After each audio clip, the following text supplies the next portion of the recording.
بسم اللہ الرحمن الرحیم۔ آج 17 رمضان المبارک ہے۔ 17 رمضان المبارک کو جیسا کہ آپ سب جانتے ہیں کہ 17 رمضان المبارک سن 2 ہجری کو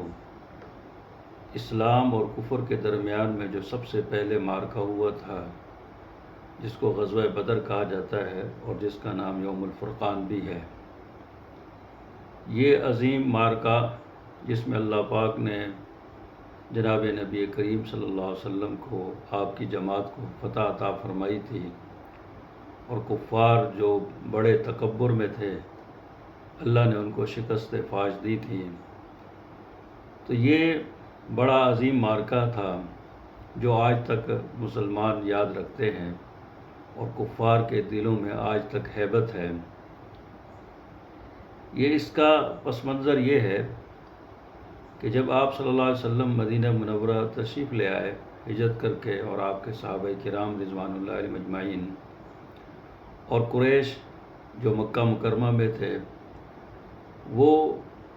اسی سوچ میں تھے اور اسی پروگرام میں رہتے تھے کہ کسی طرح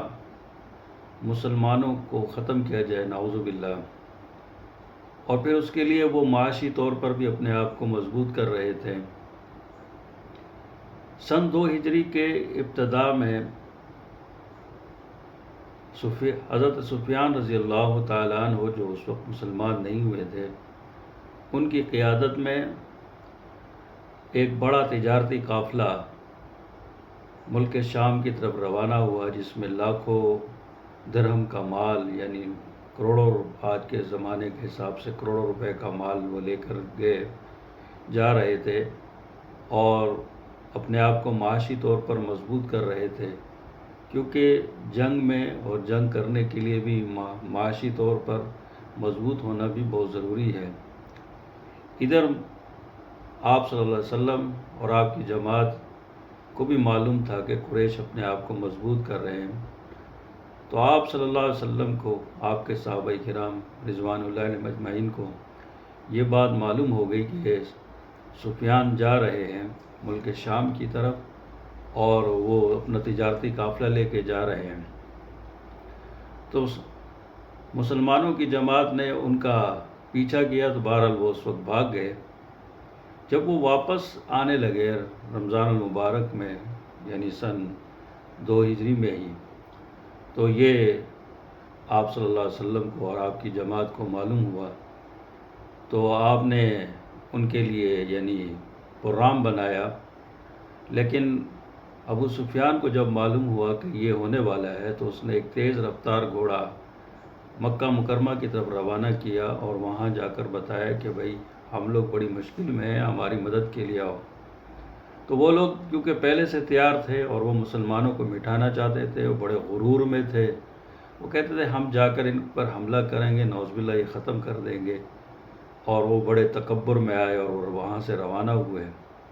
ادھر سے آپ صلی اللہ علیہ وسلم نے اپنے ساتھیوں کو تیار فرمایا۔ اب آپ یہ دیکھیں کہ کتنا بڑا لشکر ہے، 1000 افراد ہیں، ان کے فوجی ہیں، تمام ساز و سامان ہیں کفار کے پاس، اور مسلمانوں کے پاس کیا ہے؟ ان کے پاس صرف 2 گھوڑے ہیں، اور اسی طرح جو ہے 70 اونٹ ہیں، یعنی 313 کی تعداد ہے، اس میں صرف 2 گھوڑے ہیں اور 70 اونٹ ہیں، اور پورا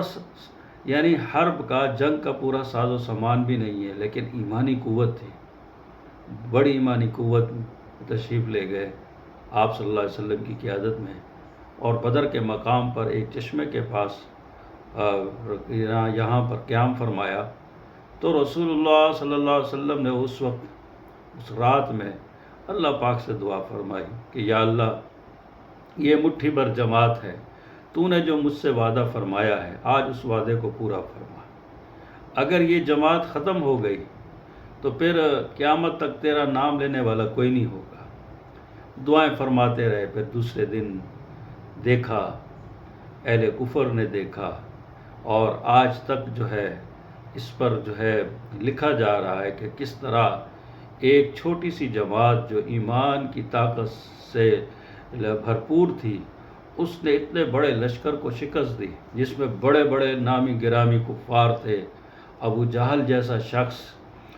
امیہ بن خلف، ولید، عتبہ، شیبہ، یہ بڑے بڑے سردار ہیں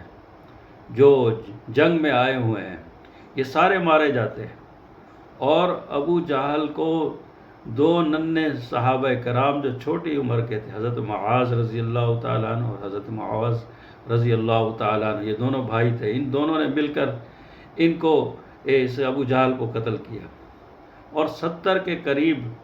یعنی بڑے بڑے سردار جو قید کیے گئے، 70 سردار مارے گئے، 70 سردار بڑے بڑے لوگ، ان کے لوگ جو ہے وہ قیدی بنائے گئے، اور پھر اور دوسرے بھاگ گئے وہاں سے۔ کیسی بڑی شکست ہوئی، یہ ایمان نے شکست دی۔ آپ صلی اللہ علیہ وسلم نے، آپ صلی اللہ علیہ وسلم کی دعاؤں نے، اللہ کی جب مدد آئی تو کافر قدم نہ رکھ سکا۔ آج بھی ہم مسلمان ہیں، ماشاءاللہ اب 1 ارب سے بھی زائد ہیں، لیکن کیونکہ ہم بڑے کمزور ہیں، ہر لحاظ سے کمزور ہیں، ایمانی لحاظ سے بھی کمزور ہیں، لیکن اگر یہی جذبہ آ گیا تو یہ جو چھوٹے موٹے جو لوگ ہیں، چاہے وہ یعنی وہ جو فلسطینی مسلمانوں پر ظلم ہو رہا ہے،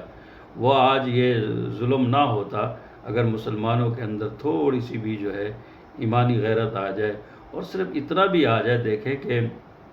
مسلمانوں نے جو صحابہ کرام رضوان اللہ علیہ مجمعین نے اس وقت بھی جو قریش کی جو معاشی طاقت تھی اس کو ختم کرنے کی کوشش کی، کیونکہ معاشی طاقت ایسی ہوتی ہے کہ وہ اپنے مخالف پر جو ہے وہ بڑا اثر رکھتی ہے۔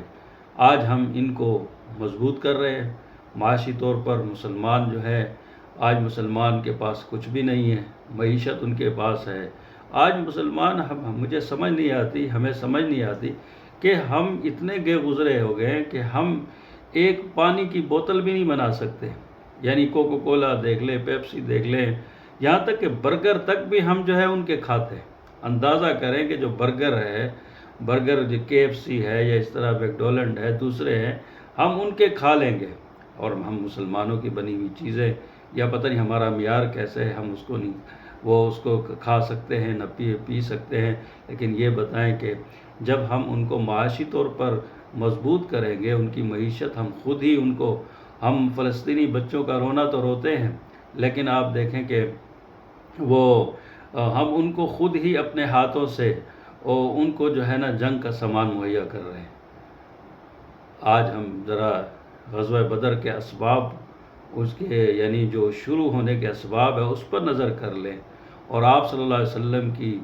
یہ دور اندیشی دیکھ لیں کہ کیسے آپ نے ان کو اس طرح شکست دی اور کس طریقے سے ان پر حملہ کیا کہ وہ ان پر روب بھی ہو گیا، اور جو ہے ان کی طاقت کو بھی ختم فرمایا۔ اور بس اس کے یعنی اللہ پاک ہم سب کو وہی ایمان نصیب فرمائے، وہی طاقت نصیب فرمائے جو ایک مسلمان کا شیوا ہونا چاہیے، جو ایک مسلمان کا سب سے بڑا ہتھیار اس کا ایمان ہے۔ اللہ پاک جو ہے ہمیں جناب نبی کریم صلی اللہ علیہ وسلم، آپ کے صحابہ کرام رضوان اللہ علیہ مجمعین کے طریقے پر چلنے کی توفیق عطا فرمائے، اور اللہ پاک تمام مظلوم مسلمانوں کی مدد فرمائے، تمام فلسطینی مسلمان بھائیوں کی اللہ پاک مدد فرمائے، ہمارے کشمیری بھائیوں کی اللہ پاک مدد فرمائے جو 70 سال سے جو ہے وہ انڈین فوج کے اس کے یعنی وہ ان کے مقابلے پر ہیں، ان پر وہ ظلم ڈھا رہے ہیں۔ اللہ پاک ان کی مدد فرمائے، تمام دنیا کے تمام مظلوم مسلمانوں کی اللہ پاک مدد فرمائے۔ وما علینا الا البلاغ۔